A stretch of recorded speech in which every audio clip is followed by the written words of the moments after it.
Hello, how's it going, everybody? Welcome back to this newest edition of Pause and Effect. I'm your host, CJ, and bit of a quick update. So, for the time being, I am currently looking into like methods and things that I can do to mitigate my Windows situation being shitty. For the time being, I set up OBS on my MacBook, which does not give me any problems whatsoever for the time being.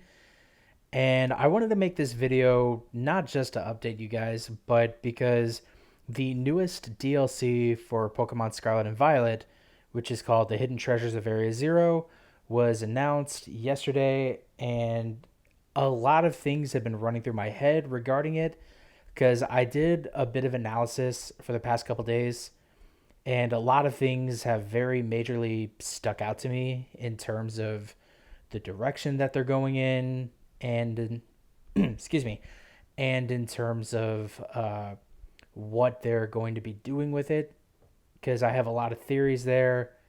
And if all of my connecting theories are true, then maybe I've ended up predicting the whole thing and soiling the whole thing for myself. But I digress. So let me just jump right into it, and here we go.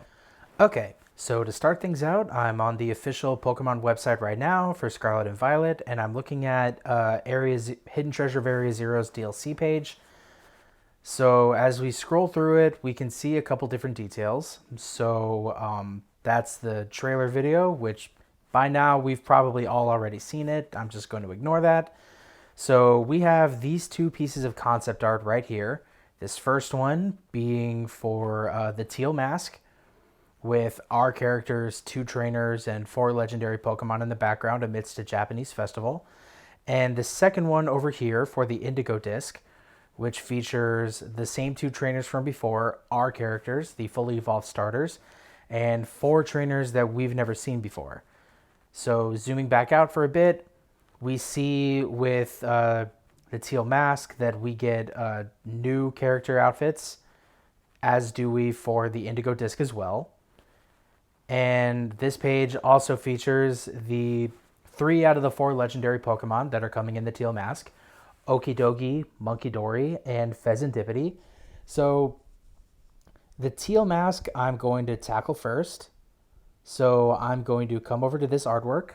So let's investigate the teal mask just for a little bit.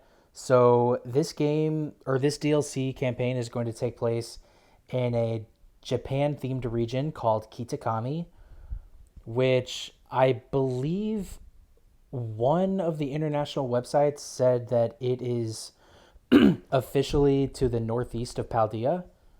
So that would put it just beyond the bamboo grove that's in that area. So we have Kitakami, we have a Japanese festival theme, and we have the 4 legendaries in the background and the 2 other trainers as well as us. So there's a lot to extrapolate from this, but the most obvious one is the 3 legendary Pokemon in the background. Excuse me. So we have Okidogi, the green dog, which its name is a combination of the words dog and okidoki, which is the phrase meaning everything's okay. We have the blue monkey right here, Monkey Dory, which is a combination of monkey and hunky dory. And then we have this bird over here, a Pheasantipity, which is a combination of pheasant and serendipity. Now, the 3 of them together as legendaries, who I'm going to dub as the Festival Trio from this moment going forward, the 3 of them are based on the dog, the monkey, and the pheasant from the official tale of Momotaro in Japanese mythology, where he, with a peach, I believe, goes on to defeat the demon of a region, and he encounters a dog, a monkey, and a pheasant along the way and helps him out. And they eventually help him defeat the Oni demon at the end. Now, the Oni demon in the tale, I believe, is the teal mask staple legendary over here, Ogerpon, which is spelled Ogerpon, And Ogerpon is, without a doubt in my head, a reference to the Oni because his name means ogre, O-G-R-E, so it's misspelled here. But the P-O-N, I had a little bit of trouble trying to figure out what that was, but it turns out it is a reference to the Obon Festival in Japan, which is the festival in Japan that takes place in August where people go to the festival. It's the one where they release paper lanterns into the sky so that they remember and honor the ancestors and the departed, or I believe that's what it is. It's very similar to the Day of the Dead, which is celebrated in Mexico. So with Ogerpon being the Oni demon and the festival trio being the animals that Momotaro helps, I believe we can infer that our character in this tale is Momotaro, which is kind of a funny thing. And I believe that's what the idea behind the teal mask is going to be.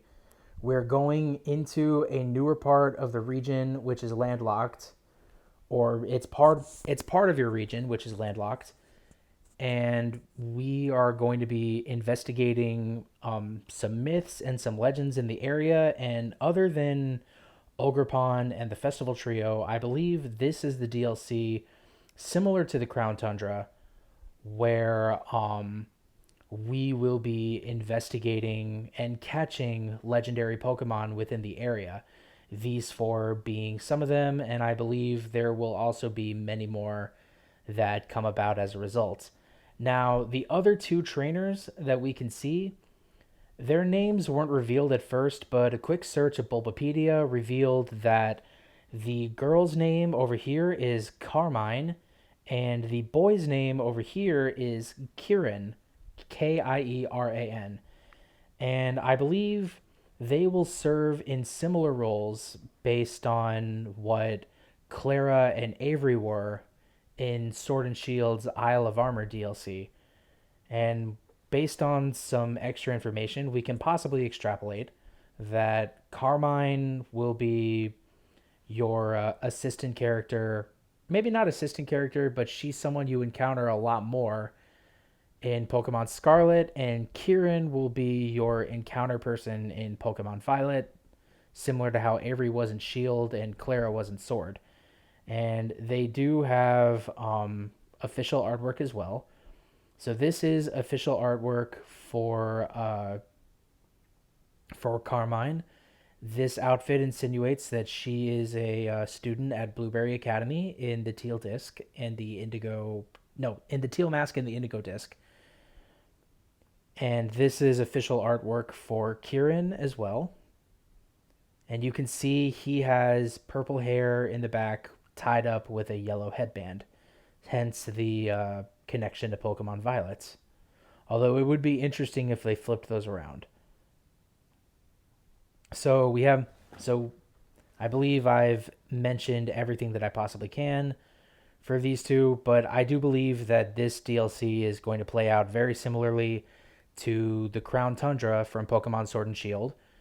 You go into a primarily landlocked region that's connected by land to the region that you start out in. You investigate some myths and encounter some legendary Pokemon and capture them. And it's going to end with a very long and drawn out battle against maybe not potentially as hard fought as Calyrex was, considering Calyrex paired up with its legendary horse is level 85. So it's too early to tell what level Ogerpon is going to be, but I believe that the teal mask is going to play out very similarly to the Crown Tundra. And if it turns out that I'm wrong, then cool, I'll be happy to be wrong. But I do think that's the direction that it's going in. And also keep in mind too that these DLCs having names, especially color themed names, because keep in mind too, the original colors for Generation 1 of Pokemon were red and green in Japan, and blue released later, and then yellow was released as a special type of affair. So we already have Scarlet and Violet with Generation 9, so that's red and purple. And teal is a shade of green bordering on blue, so this game is a reference to just the color green and Pokemon green just as a general whole.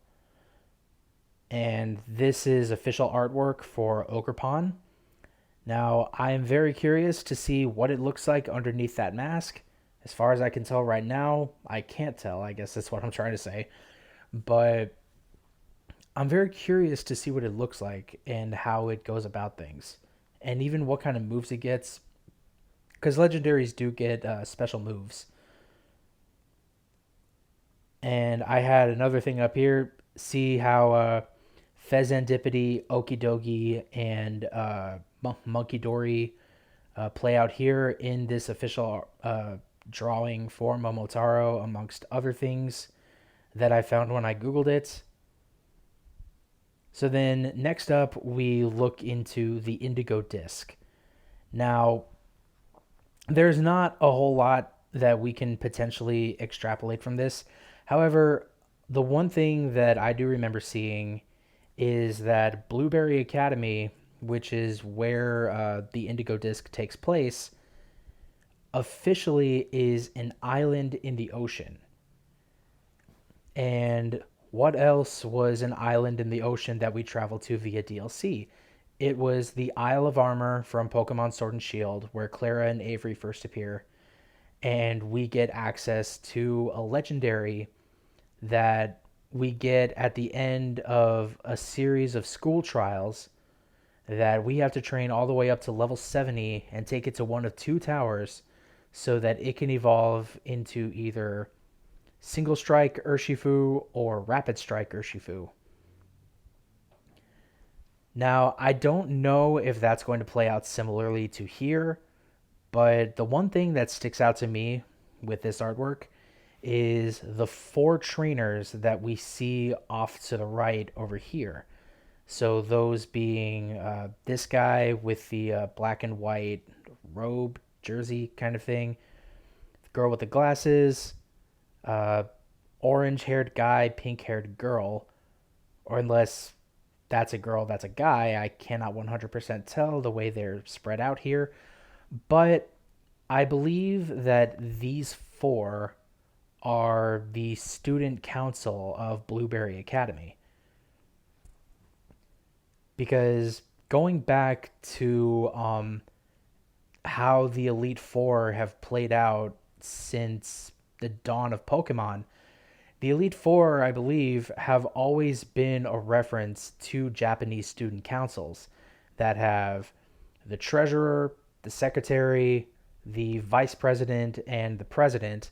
And then the champion of the region is being the one that has defeated them all and governs over all of them and has more authority than they do, would be the principal of the school. So if I had to venture to guess, Carmine and Kieran appearing here again, I believe the two of them are going to be your rivals throughout both experiences, but these four are the student council that play out similar to an Elite Four, and you're possibly going to fight a champion again that's going to be the principal of the school. I It would be funny if it plays out like that. At least I believe that's what's going to happen. And in the midst of all this, we also have the legendary Pokemon that comes with this expansion, Terapagos, for the Indigo Disc. Now, looking at this thing, first of all, I think it's adorable, but I also think one of two things is going to happen. Well, obviously, we're going to have the terrestrial phenomenon occur with this thing and get its origins explained. But the way I look at it is one of two things. One, this thing is possibly going to have a type changing gimmick similar to what Arceus and Silvally have in the Pokemon games that they come in. Either that, or this thing is going to evolve or have some kind of form change similar to what Calyrex has with Glastrier and Spectrier in Crown of Tundra, or the Crown Tundra. I'm so sorry, but either it either it's going to come equipped with a gimmick, or it's going to evolve and form change, and that evolution or form change is going to have the type changing gimmick. Because in its base form, I do see that it has all of the symbols all around its shell that represent all of the types. But I would be very curious to see um, what they do with it. Because in its base form now, it feels like it's going to change in some way, shape, or form. I'm not sure how, and I'm not sure why, but that's just what I sense, especially considering with the major connections between Indigo Disc and Isle of Armor. Consider consider too that a disc like can be mostly anything, and something that is disc shaped is a shield. And a shield is what exactly? It's a type of armor. So that already too harkens back to Isle of Armor. And similarly with the teal mask, um, a mask is something that's worn on the face or the head, and well, a crown is something that's also worn on the head. So therein lies the connection there as well. And not only that, too, looking at the indigo disc again, indigo is a shade of blue, so this is also very clearly a reference to Pokemon Blue. And the other thing that I'm thinking too regarding all this is within Scarlet and Violet's base game, we have the two schools, Naranja Academy in Scarlet and Uva Academy in Violet. Naranja being, it means orange, I believe, or it's a reference to the color orange, or very well the fruit orange, but Scarlet being red and Uva being a reference to grapes and the color violet and purple and Pokemon Violet. The school for the Indigo Disc being called Blueberry Academy is no coincidence, because you have red and you have purple, and what mixes with red to get purple? Blue. So them naming Blueberry Academy in this way is no coincidence at all. And that's pretty much all of the major analysis I have for this thing. Okay, and that's all of the analysis that I've got so far. If you liked what you heard and you liked all of my details, of course, there is always the potential that I went too far in this type of affair, but my mind has been racing very heavily since seeing all of this and seeing all of the connections between Teal Mask and Crown Tundra and Indigo Disc and Isle of Armor. I couldn't help but make this video, just not necessarily to share my thoughts out to the world, but to get the thoughts out of my head and put them in a medium where I can reference back to them over time as more details release for the Hidden Treasures of Area Zero Season Pass. Now, am I going to get this DLC? Yes, but I'm not getting it right away, because why exactly would I waste my money on something where the game isn't going to be releasing until, like, at minimum 7 months from now? So I don't know what to think there, but I'm definitely going to pick this up later, especially considering the code for the free Hisuian Zoroark doesn't come out, or no, it doesn't go away until the end of October, so there's going to be plenty of time to get that. And that's going to be the video. If you liked what you saw, I am definitely open to doing more of these. If there are any requests for it, please consider liking the video, subscribing to the channel, and like, you're free to do both of those things if you want, but what would really help me the most is spreading the video around, getting the word out there, and that would really help me grow the channel. And that's all I got. You guys have been an excellent audience. Thank you for listening to my ramblings. I've been your host, CJ. This has been Pause and Effect. Have a great rest of your night. Take care.